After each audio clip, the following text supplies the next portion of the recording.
नमस्कार, मैं महेंद्र साहू और आप देख रहे हैं 119। कहीं खुशी कहीं गम। आज भारत को स्वतंत्र हुए 76 साल हो चुके हैं।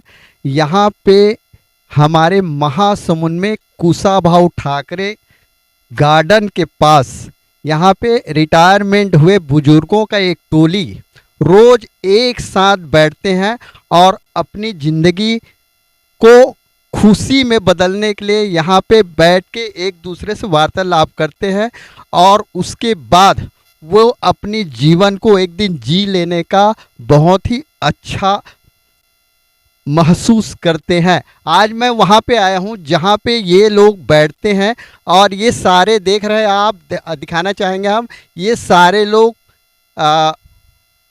करीबन 50 से 60 से ऊपर वाले एज के हैं और ये सब यहाँ पे मित्रवत यहाँ पे बैठे होते हैं और ये सब बुजुर्गगण पूरे अपने घर के बाद यहाँ पे अपनी खुशियाँ, यहाँ पे अपना दुख दर्द को एक दूसरे से बांटकर एक दिन अपनी खुशी को जी लेने का वो महसूस करते हैं।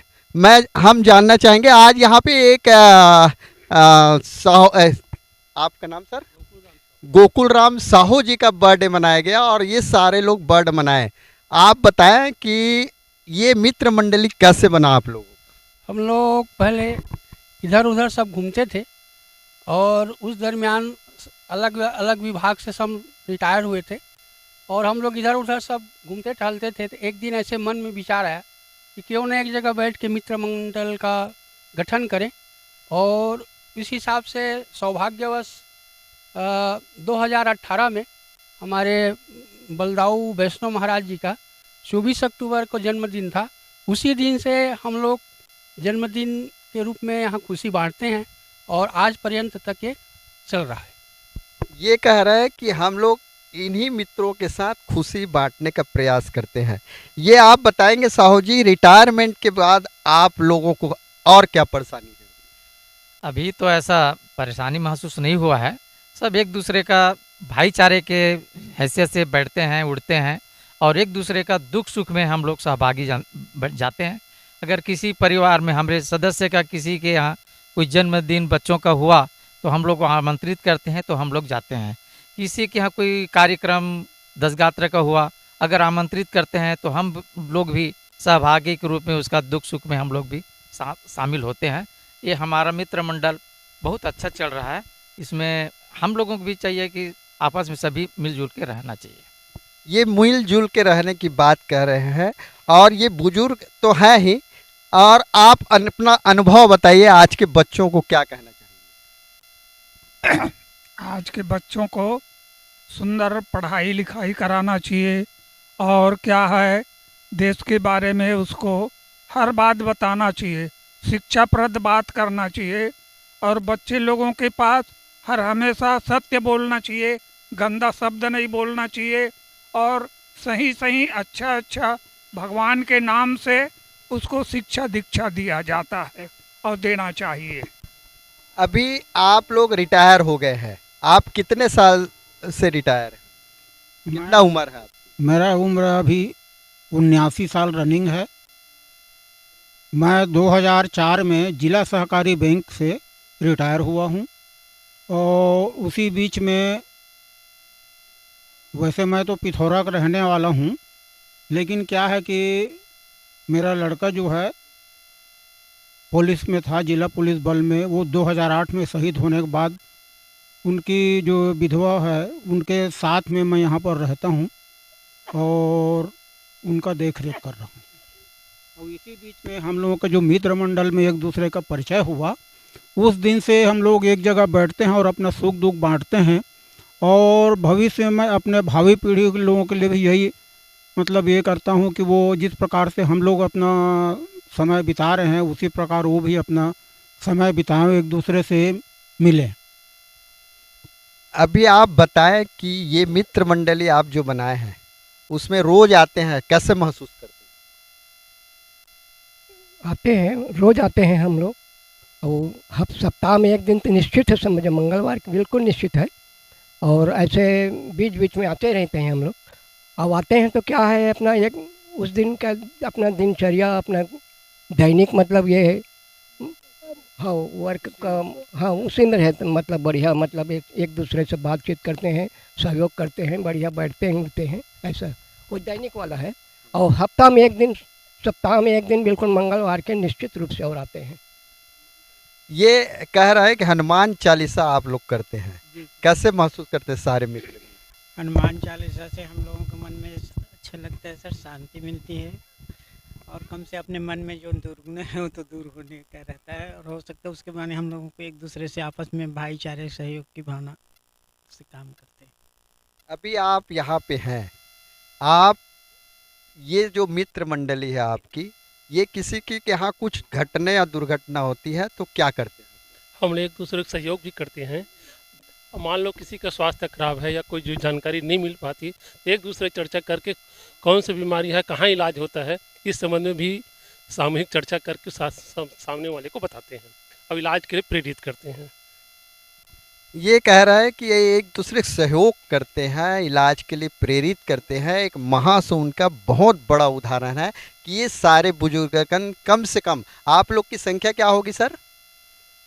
आप लोग की संख्या यहाँ पे क्या होगी जो बैठते हैं? लगभग 30 लोग हम लोग होंगे जो रिटायर हुए हैं, विभिन्न विभागों से आए हैं और सब नृत्य इधर उधर भटकते रहते थे, तो सब लोग संगठित एक जगह बैठे और अपनी दिनचर्या की चर्चा करें, किसी भी कोई तकलीफ हो तो उसका समाधान का रास्ता निकालें और सब सुख दुख में शामिल हों, ऐसा सोच के और भावी पीढ़ी के लिए एक संस्कार प्रदान करें कि वो भी आगे किस रूप में हमें जीना है, धर्म की ओर अग्रसर होना है और छुआ दुनिया भेदभाव सबसे दूर रहकर संगठित होकर देश के उत्थान की ओर कार्य करना है। ऐसा सोच के हम लोग एक शिक्षाप्रद बात की चर्चा करते हैं और हफ्ते में एक दिन धार्मिक प्रोग्राम रखते हैं जिसमें अब दुर्गा गायत्री का, हनुमान जी का ये भजन कीर्तन भी करते हैं और सब लोग इस तरह अपने किसी की भी कोई तकलीफ हो, किसी भी बीमार हो, तकलीफ हो तो उसको सब मिल के उसका समाधान निकालते हैं।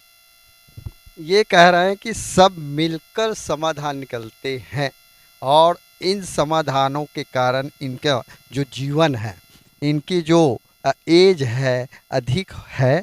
और ये मैं जानना चाहूँगा कि आप लोग देश के लिए क्या कहना चाहेंगे?